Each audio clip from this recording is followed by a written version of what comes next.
Welcome to Better Gaming, an event and podcast series dedicated to all aspects of ethical gambling and gaming, as we seek to discuss how to make it safe, secure, and socially balanced for everyone. I'm Jim, I'm your host, and in today's episode, we are going into the heart of charity lotteries, or as the Gambling Commission unhelpfully likes to call them, societal lotteries. And this is really my area of the gambling world. And even though I've just been in it for just over a year, in the very early days of my role, I was lucky enough to meet today's guest, David McMorrow, who joins us today. Welcome to the show, David. Welcome. How are you?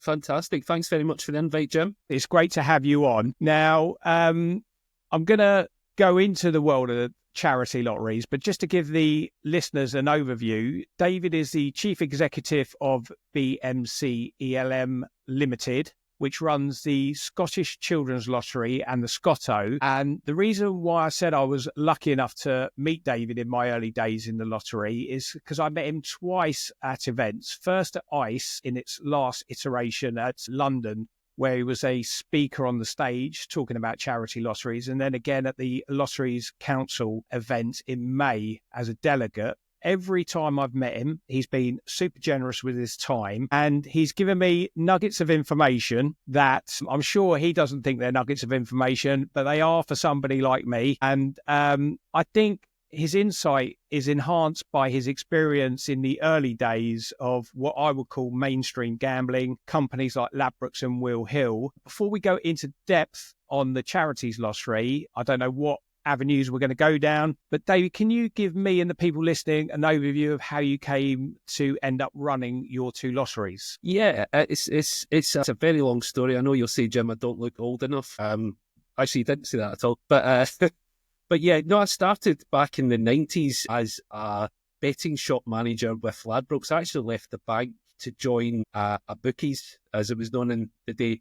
And I think people look to be like, why would you join a bookies from a secure job in the bank? But what I saw back then, if you can imagine, there was no ban on smoking. I think the windows had just started to open in betting shops. Essentially, there was this world of complexity, and I just felt as a new customer at that time that there was a much better way to do things in betting shops. At that time, it was mainly horse racing betting and greyhound betting, and a very little amount of football betting and pretty much nothing else. So it was a real rite of passage for customers coming in. You needed to know your apples really, or certainly your lucky fins or your round robins and how to calculate all those kind of things. But if you didn't, then people might, this guy doesn't know how to do a lucky 15 or a Yankee bet. This is crazy. Get out the shop. So it was a load of opportunity. So I actually enjoyed the odds bet myself, and I just felt it was something that we could improve upon. My journey really was starting in retail betting, quickly got myself into head office under a marketing guise for Ladbrokes, stayed there quite some time. I think in those days it was really just about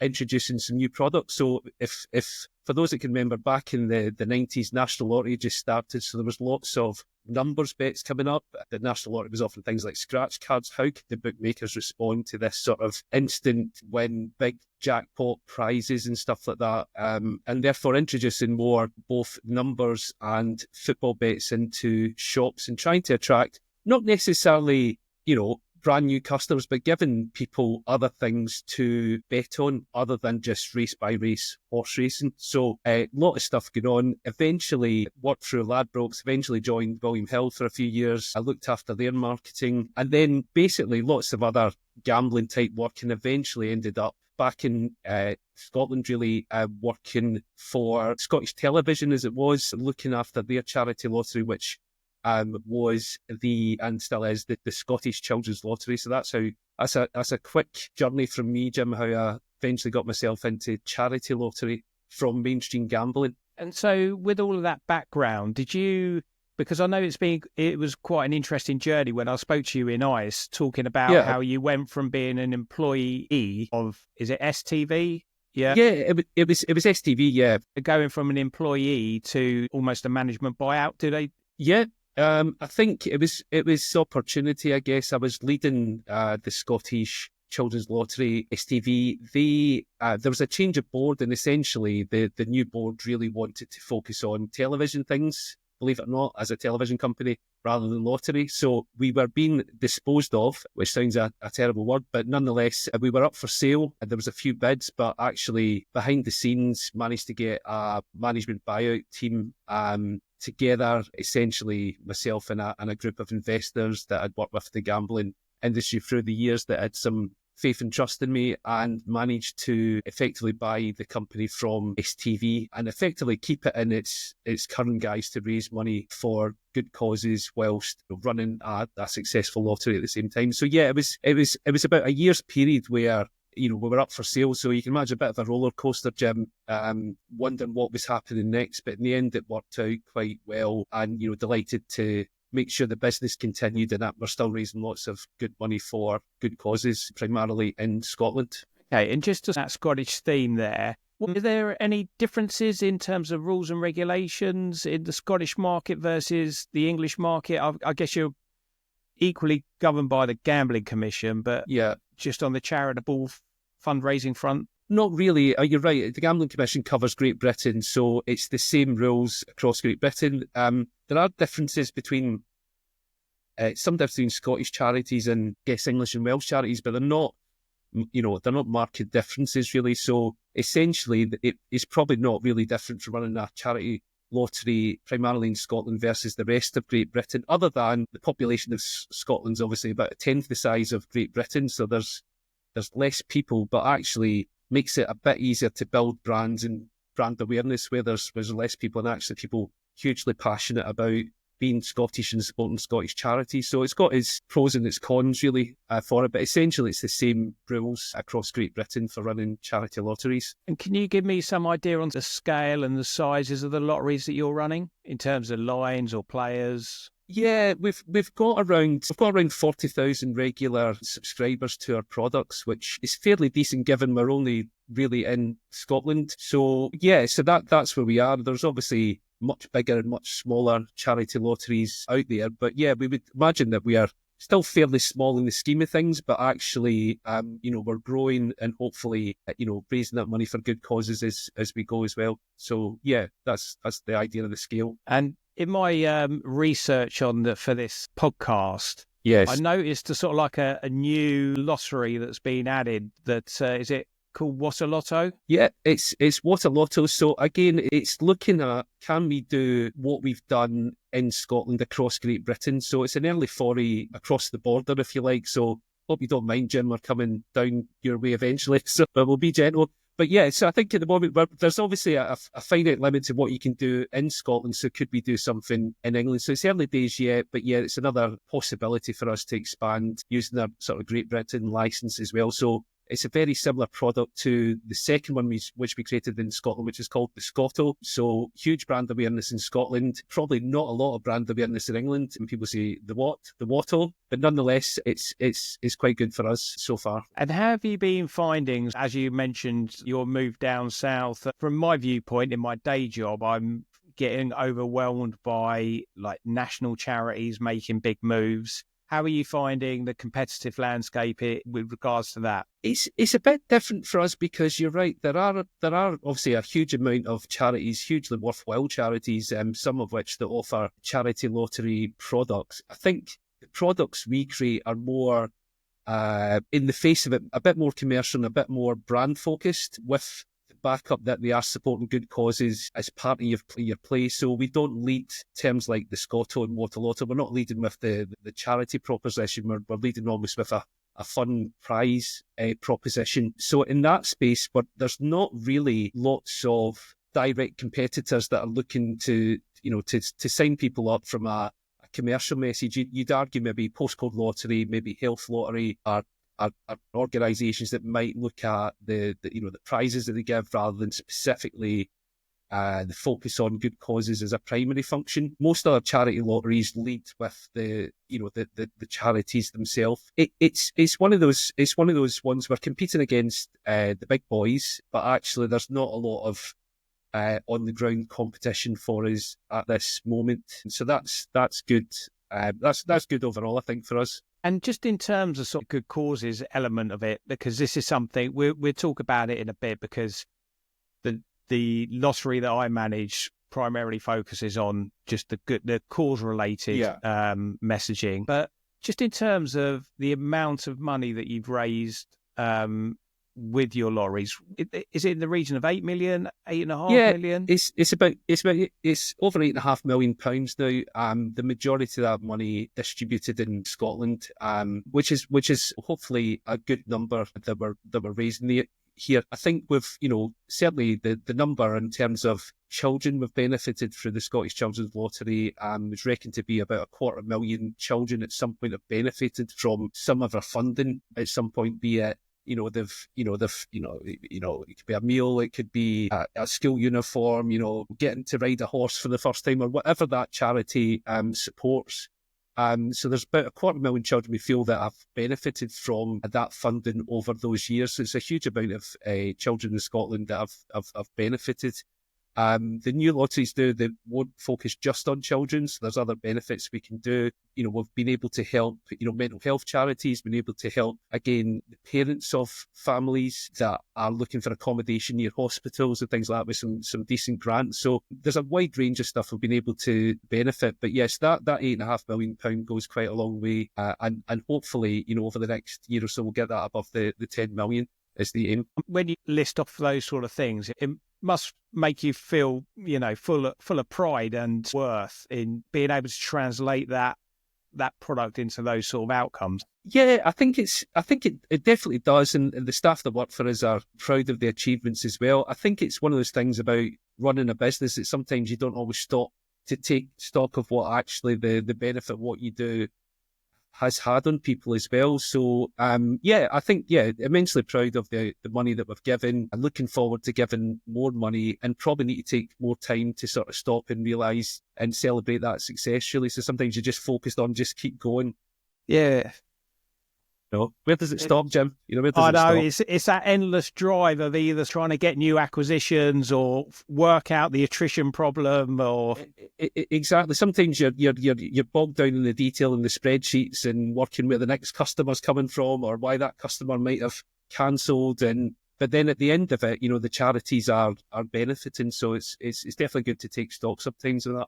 I definitely have that. I mean, sometimes I can get buried, again, in my day-to-day job, I can get buried in the spreadsheets, looking at the dashboards, looking at KPIs. And sometimes I just need to go downstairs. My charity lottery is for a hospice.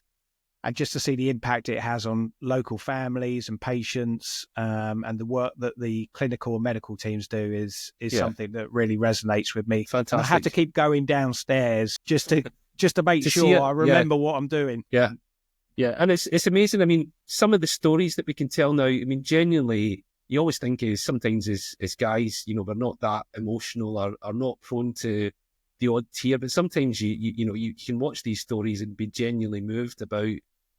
Maybe the hardship that people have gone through, the journey that they're on, and also sometimes the great work that you can do as well.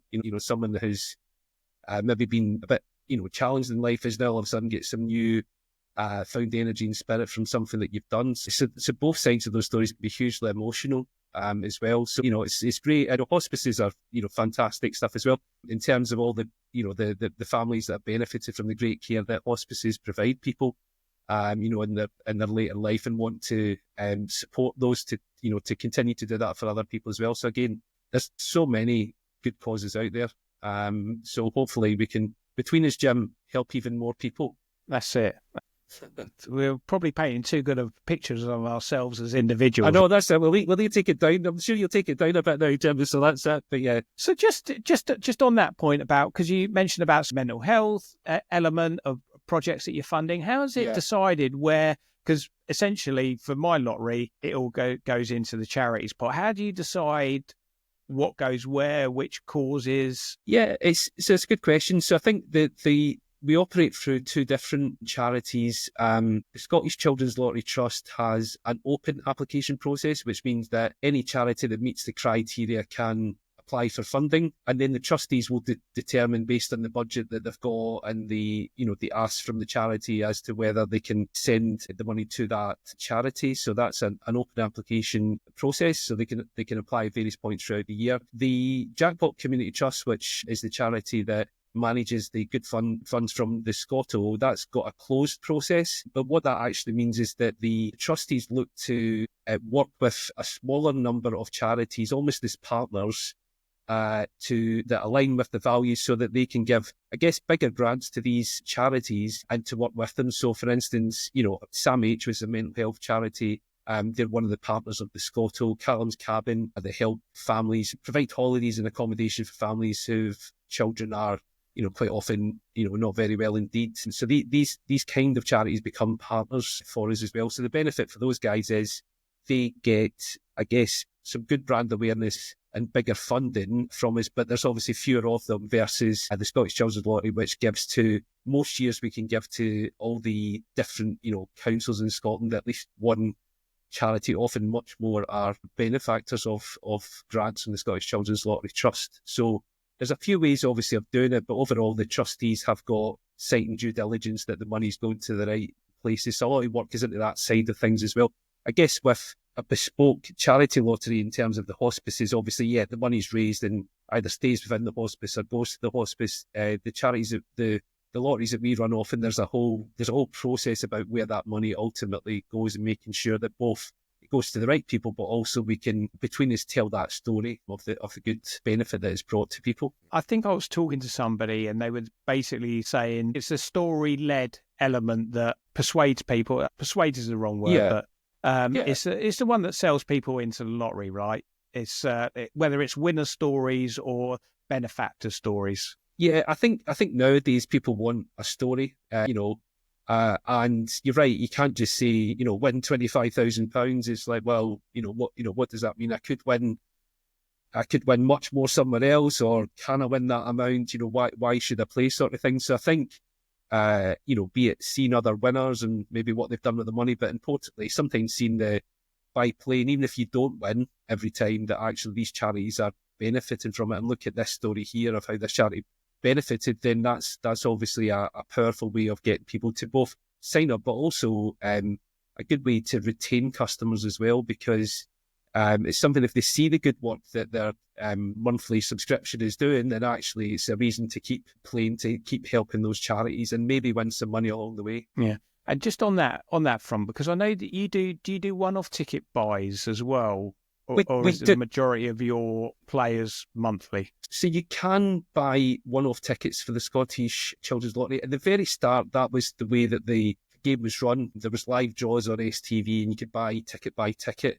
But I guess the difficulty with that is that you've got to, customers, they might play once or twice, and if they don't win, are they going to come back, every draw to do the same thing? So I think it's much more, I guess it's easier to get people to subscribe. You'll probably get less subscribers versus ad hoc tickets.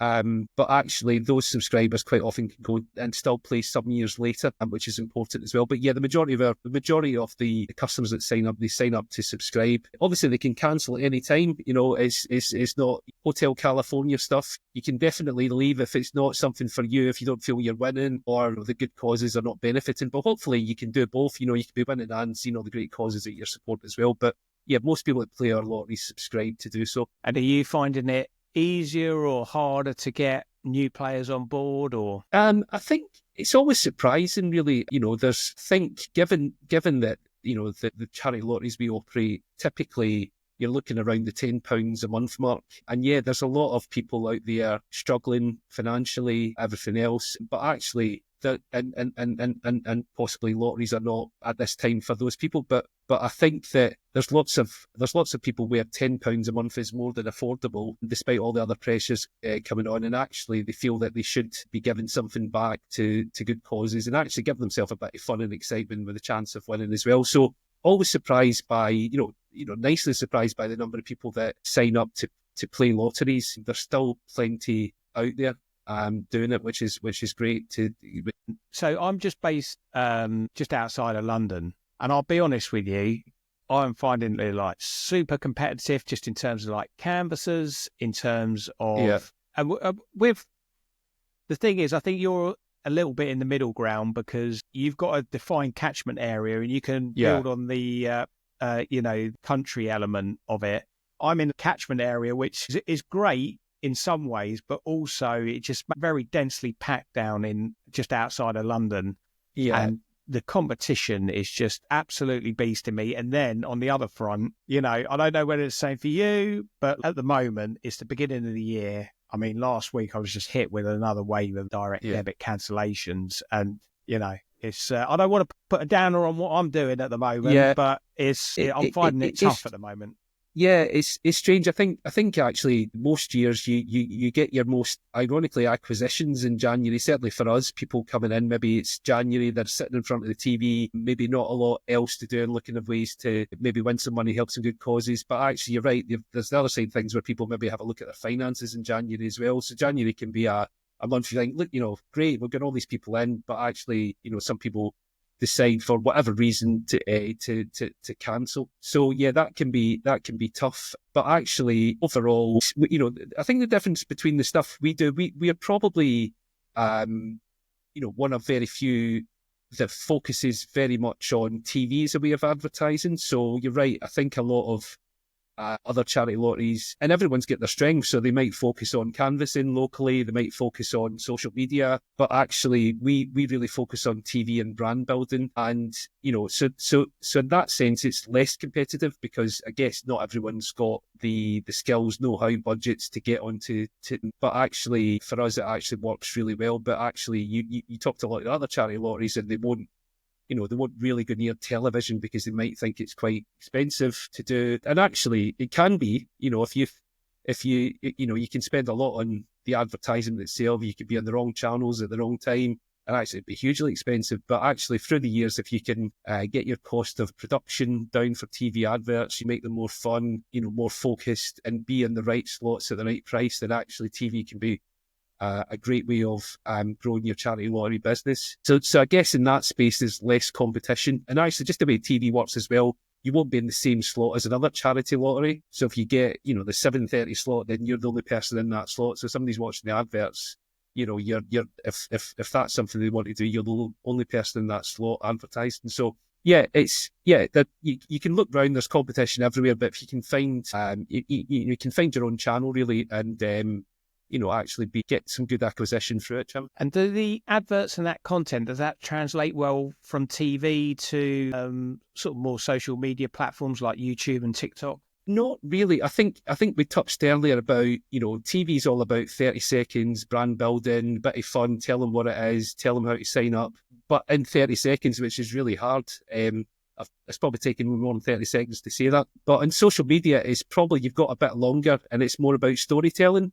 So you definitely nobody would do that on TV because that's called a Netflix drama or something like that. That'd be hugely expensive for an ad break that's lasting 20 minutes long. So yeah, they're different things. If you just put an advert straight onto social media, you probably won't get much traction from it at all because people can genuinely see that's an advert and it's not for me and I'm going to scroll to the next thing. I'm not here to look at adverts. So it's about storytelling on social. It's about, I guess, selling the product in TV 30 seconds. So they're hugely different things. Okay.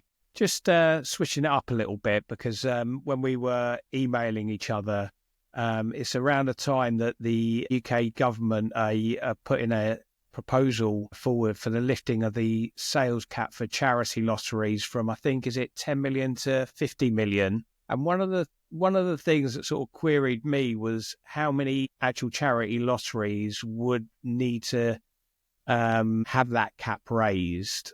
Because in the article and the bill that was put forward by, I think, Wendy Chamberlain from the Lib Dems, it was heavily citing the People's Postcode Lottery. And I can only think of the People's Postcode Lottery, the Health Lottery, that would tip over 50 mil.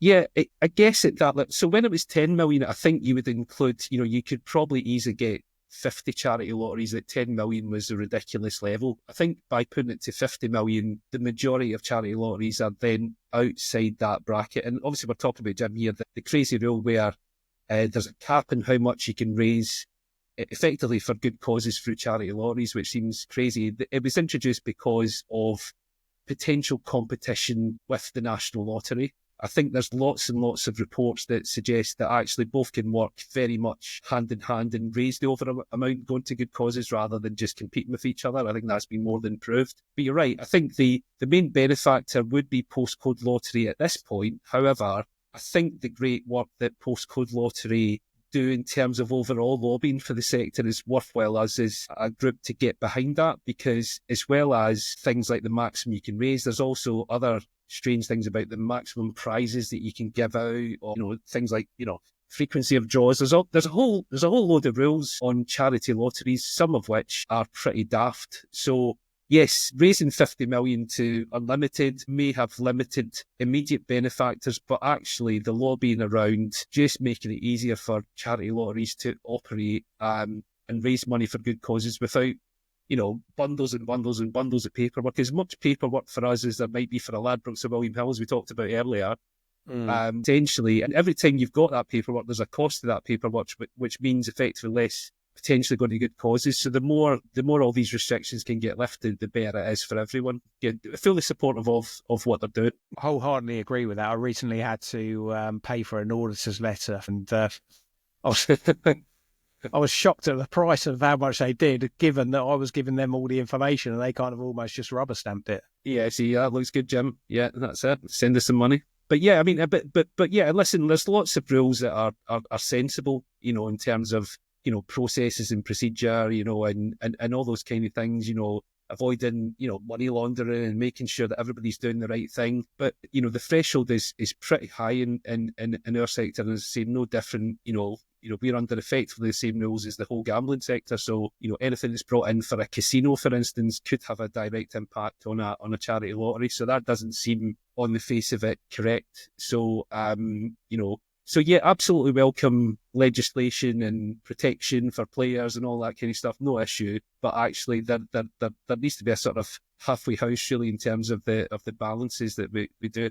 So yeah, we'll come on to the other competition later, I'm sure. But there's other people that don't have to follow the rules, so we'll talk about those later, I'm sure. Yeah. Well, we might as well talk about it now, because it is one of these elements where you do look at it and you're like, there's so many parts of the industry that could be regulated or fall short of the regulations, that it does open up a whole host of questions. Prize draw is one of them. People like operators like Omaze, it's got a good network and it's got a good infrastructure, but I think when I dig below that, and then you're seeing sort of social media influencers or big social media accounts doing prize draws for cars, cash offers, it just gets very, very murky very quickly. Very much so. So I guess you're right. You could argue, and Omaze, it's quite transparent what they do, and they do actually give some money to good causes, albeit they're not required to do so. It's something they do. Maybe helps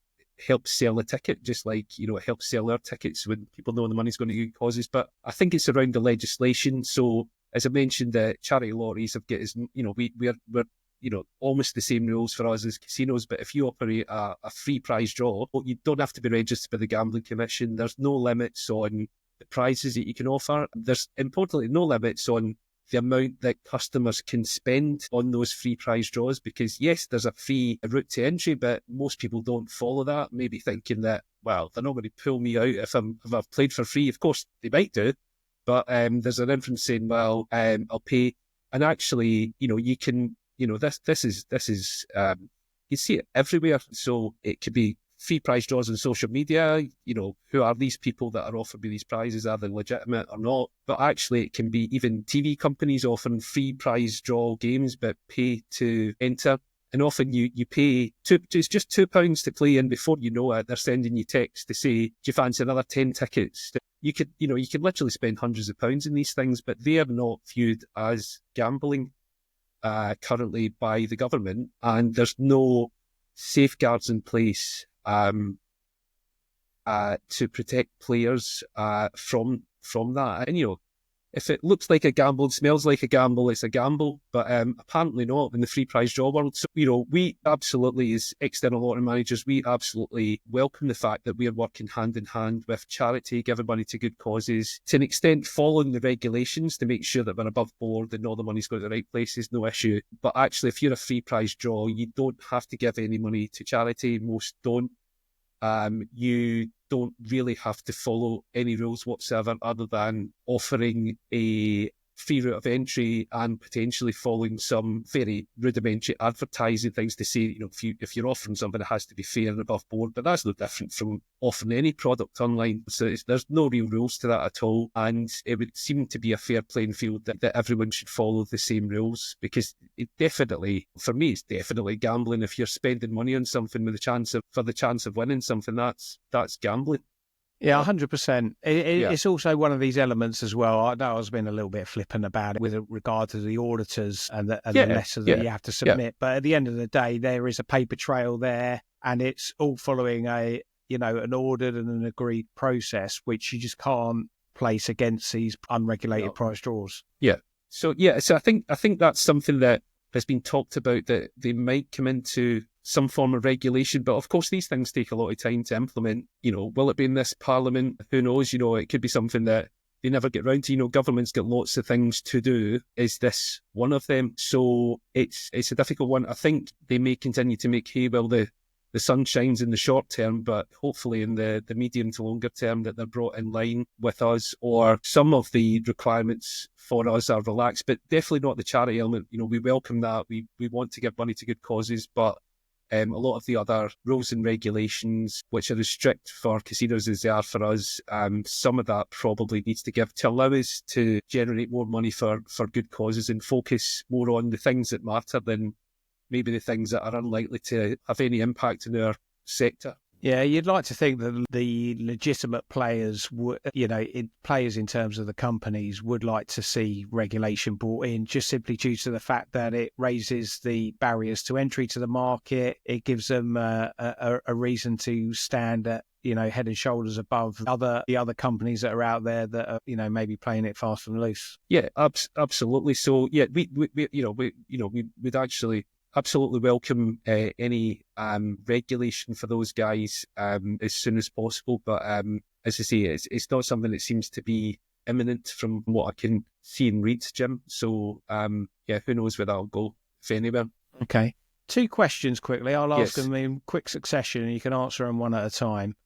One, what are the sort of like the big challenges that you're facing in the next 18 to 24 months with regard to your charity Lotteries? And then secondly, what are the new developments we'll bring in online in the next 18 to 24 months? Yeah, I think as we touched upon earlier, I think, it's always about, the challenge is about, continued acquisition of new players. So we continue to try and work out the best way to advertise. That's something that you continually need to do, because just because an advert works today doesn't mean it'll work tomorrow, because if people have seen it and decided what to do, you have to keep innovating and stuff as well. So I guess that's something that we need to continue to do. So that'll be an ongoing issue. I think in terms of new developments as well, I think, we talked about early launching of other products into the market, but I think which is something that we'll always look at. But it's how we, I guess, react to maybe some new legislation or what else is happening in the market, and how do we adapt to that as well. So we'll continue to try to evolve our websites, our journeys and things like that to make sure that people can sign up quickly, better ways of retention, etc. But in essence, the lottery sector it's fairly simple in essence. So at the heart of it, nothing should really change. It should be offering the chance for customers to win some money and help some good causes. So that shouldn't change. But I guess the world moves on. Even for us, we advertise a lot on linear TV, so a lot's moving to digital. So again, things like you could advertise in Coronation Street a few years ago, and you would get loads and loads of direct response sign-ups. But of course, a lot of that's moved to various players now as well, so people don't watch in real time. So you can't just put an advert out and expect the same number of people to come in and watch it. But it doesn't mean they put their TV prices down, Jim. So often, just like newspapers, less people buy them, but they put the prices up. So it's finding the ways to advertise and moving with customer habits as well. Where are the customers? Are they moving more to social media? It's something new coming on the scene, that you really need to advertise there. So I think it's just keeping an eye on where the customers are and making sure you still get the best value for money in everything that you do. Yeah. When right at the beginning of this episode, I mentioned that we met at the Lotteries Council, and one of the seminars that was taking place was talking about the Veterans Lottery, which had a completely different take on everyone's is weekly. They're £1 and £2. I think that theirs is a monthly one, and it's £10. And I think a lot of it, when I went back to the office and was doing a bit of desk research on it, found out that it actually span out of a Facebook group that had 300,000 veterans on it. So it's just what you're mentioning there is just looking at little pockets and slightly different ways of changing it. Because as soon as, all of those elements that I've just mentioned there, you're there going, oh yeah, well that makes sense to launch a lottery like that. Yeah, I mean, the veterans are doing fantastic work. It's a huge community, hugely passionate community. And I think the real advantage those guys have got is the storytelling. I'm guessing most veterans have got stories to tell. Most of them maybe certainly worth watching and things that fortunately most of us are not required to do in our day-to-day living. So some hugely emotional stories when you watch those guys. But yeah, they follow the £10 a month model. We do that on the Scotto. It works really well. I think that, you get a lot of charity lotteries that talk about, it's £1 per ticket, and then get a bit muddled when they start saying it's £4.34 a month, and people are like, why is it £4.34 a month? So, well, that's easy. That's just 52 divided by 12, divided by the first number you thought of, or whatever. People say, hold on, is that right? So, but you can pay £5 if you want, and before you know it, people are like, oh, I don't really understand what's going on here. So the £10 a month model just cuts through that and just says, well, it's £10 a month, and actually, hopefully for that, you're giving even more to good causes and even more chances of winning as well. So I think there's just some simple things that charity lotteries can look at, which just make the whole customer experience a bit easier. But yeah, the veterans doing some great work, Jim. Yeah, it's very difficult to change the lottery model when you're existing, because a little bit like that 434, when you're explaining, oh, we're going to go to £10 a month. Yeah. And it's only going to be a monthly draw, then people will just be like, well, actually, I've been thinking of leaving. I'm definitely out now. Exactly. So I think it's something that we look at as well. And I think, from my tip, as it were, it's about what happens for new customers. So you're right, legacy players are people who've been playing for some time. They're used to it. They know what they do. They know it's £4.34. They know they might win occasionally. They know where their money goes, and actually telling them that something's changing, well, at best, they'll just say, yeah, that's fine, continue. But actually, some might just take that opportunity to cancel or get muddled or not sure why they're doing this. Why have you changed it? It wasn't broke. But actually, new people coming in from tomorrow, then there's an opportunity to say for those guys, right, it is, £5 a month, £10 a month, and this is how it works. So you're almost doing that. You've then got the sort of operational issues of having maybe two games, but actually over time, you might find that one takes over the other, and at some point you can just flip it, and people say, "Oh, actually, I much prefer to do that way as well." So I think you're right. It's not something you can just write to your regular players and assume that they'll all just, I don't know, play for more money or accept different prizes or whatever that new term and condition might be. But actually, for new people coming in, they don't know what happened before, so you can start as you mean to go on. That's something that's worth considering for all charity lotteries as well. Okay, just before we close off this podcast, there was just one thing that struck me, because obviously you're an ELM, and for anyone listening, that's an external lottery management company for the two lotteries that you're operating. Would it be something that you are looking to expand your services on? Just in terms of, would you take on other charity lotteries? Obviously, you're looking at launches, but would you take on other lotteries under the ELM? Yeah, we're always, look, for us, people, we'd always look at everything. It's actually fairly straightforward for us to set up and market new lotteries. So, but at the same time, if there are existing lotteries out there that we can do a good job of managing for them. I mean, we try to get more acquisitions through television, through email, things like that, which maybe other providers don't focus on. So there might be a way to sort of fast track that. But I guess for us, our main core aim is to grow our existing organic lottery products. That's the main aim. If along the way that we pick up some other lotteries as well and manage those better. That's something that we might do as well. So I think it's just, as you say, Jim, it's all in the day job, isn't it? It's like, what's your day going to be? Looking at spreadsheets, looking at new lotteries you can manage, or looking at the great causes that you've supported throughout as well. So yeah, look, like any business, we'll look at any opportunity. Ultimately, getting those good news stories for charities is at the end of the day what makes it all worthwhile. Excellent. Okay. Well, I've got two final questions. One is, I've really enjoyed this chat with you, David. I think, you're super friendly and you've got a load of insight into charity lotteries. I need two other sort of recommendations for a David McMorrow-esque type guest for my podcast.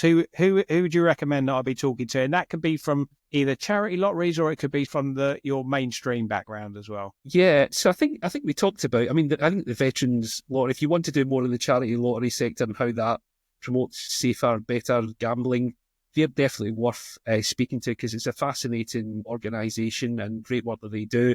I think the other one is you can speak to my friend George Collins, who supports the charity industry through improving their social media offering, amongst many other things as well. So I think, again, how those guys help safer gambling and what they do as well to make sure that those guys are following the rules whilst acquisition as well. So there's loads of stars out there. I mean, we met loads at the Lotteries Council. I mean, you could probably go around the whole crew there, and everyone I'm sure has got a brilliant story to tell. But that would be two. If you're pushing me, Jim, for two people, I've nominated them, so hopefully they'll forgive me in time. Brilliant. And then just the final question, you just touched on it there, but in my recent episodes, I've been going down towards sort of like sports books, worlds that I'm like not familiar with, and you just touched on a term, safer gambling there, which has always led me in these episodes to sort of close off with the question, can gambling be a tool for social good? And I think the very fact that we've probably spent about 85% of our time talking about charitable donations kind of gives you the answer to it, right? Absolutely. I think, National Lottery aside, the charity lottery sector has, typically raises about £400 million annually in the UK for good causes. So and actually the majority of those people are spending, as we talked before, around £10 a month to do it. It's sustainable, affordable, it can be fun, and it helps good causes. So that, that's definitely safer gambling in action there, Jim. That's where everybody needs to be. Just come and play a charity lottery and everyone will be safe.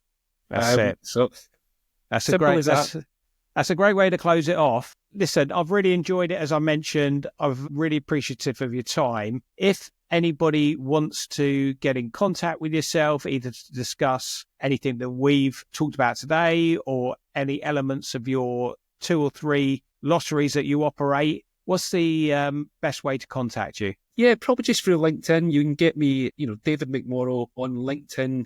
NBC ELM is who I represent. Yeah, just drop me a note there and I will always get back to you. Okay. All right. Well, what I'll do is I'll put all of the links to your personal profile. You're really active on LinkedIn.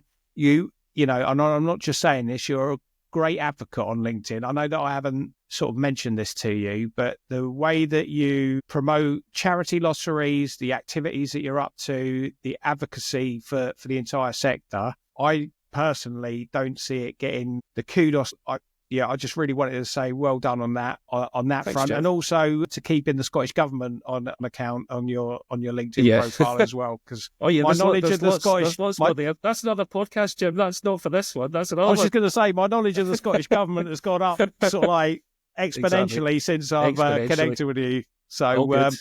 Okay, so I'll put all of those notes in the show notes, and if anybody wants to contact you, they know where they can be easily done. I just want to take this opportunity to thank you again. Thank you, everyone, for listening. If you've liked what you've heard, please do comment, like, share, and subscribe. That's everything from Better Gaming Show. Thanks very much, and see you in the next episode.